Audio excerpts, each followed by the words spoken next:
No, I was just thinking about this. So it's funny even about the late night show because we had RFK on the pod, right? Yeah. Have you guys spoken to RFK? Of course. Yeah. It's charming guy, really charming. He's Kennedy's a fucking charming. And he said something on the pod that was a joke. It wasn't a joke, it was serious, but it was meant in like a laughing way, right? Like, and he basically is talking about, because I asked him about, hanging out with Epstein.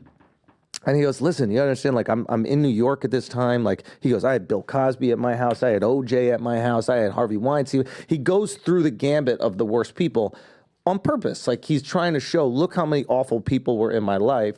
Instead of these, like, Hollywood phonies that go, oh, my God, Harvey Weinstein, how could you even be with him? And then all of them have fucking pictures sucking his dick on the red carpet in a fucking decade. That's right, on their knees, yeah. Exactly. And he goes, and then you find out these people are swamp creatures and they're just absolutely disgusting. Yep.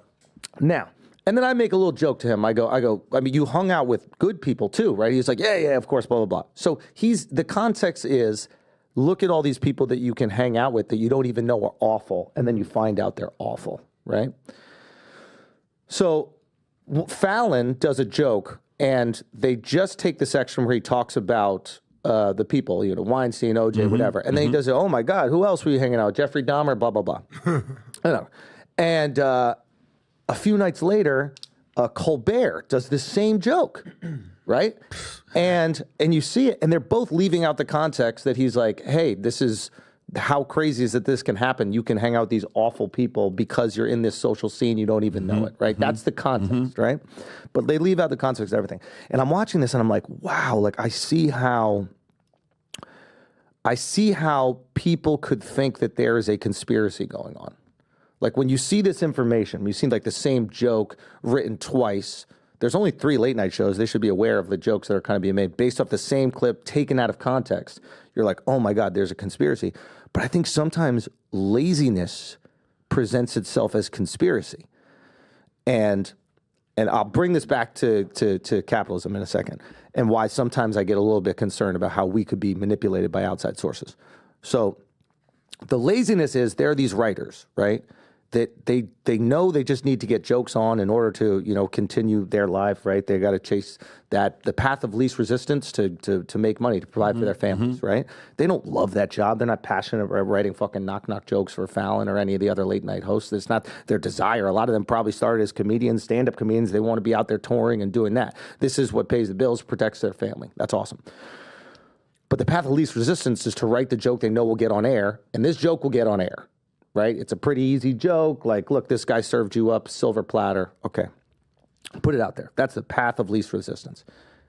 So now people see this and they're like, look at all these organizations that have a targeted strike on this candidate, RFK, when in reality, they're just going through the path of least resistance. Now, here's my concern. You don't need like a nefarious group of people to like create assets out of every single politician and lobby every single group if you can control the path of least resistance. That's the thing that scares me, right? I think that's the TikTok concern. If you control the carrot, you control the culture. Yes. Right? You control the carrot. And an example of this would be with, for example, movies in China. Like Hollywood knows if you get a movie in China, they take like 10 a year. If you get a movie in China, that movie's making crazy money, right? So now all of a sudden, Taiwan isn't going to ever be mentioned in a movie because you want to make sure it meets the Chinese standards. They are dangling the carrot, creating the path of least resistance, and then affecting culture. And I feel like that's one of the things, like capitalism is the best system, no question, without the best thing that we got. But it was developed at a time where we were the ones consuming everything. We were the biggest consumers. Now you got some other money out there. And if the only thing driving us is capital, we can be manipulated by those sources out there that have the capital. So we have to have something else that guides us. Like that's the value of, I imagine, religion. That's the value of ideology. That's the value of American pride. But if you're at a place where you don't have an American pride and American identity, and the only thing you're going after is cash, whoever's got the cash is going to dictate your culture. So that's the scary shit about if China is running TikTok, which of course they are. They should. That's the game. That's what we would do. I'm sure that's what we do with our social media apps. And that's why they don't allow them in their country. But it's very dangerous when they could push certain levers to create certain conversations. And when some people in America don't want money, they definitely want attention. They'll do anything for attention. And if you get attention on this app doing these things that cause, I don't know, a little bit of a negative discourse, let's say, in America, it's concerning.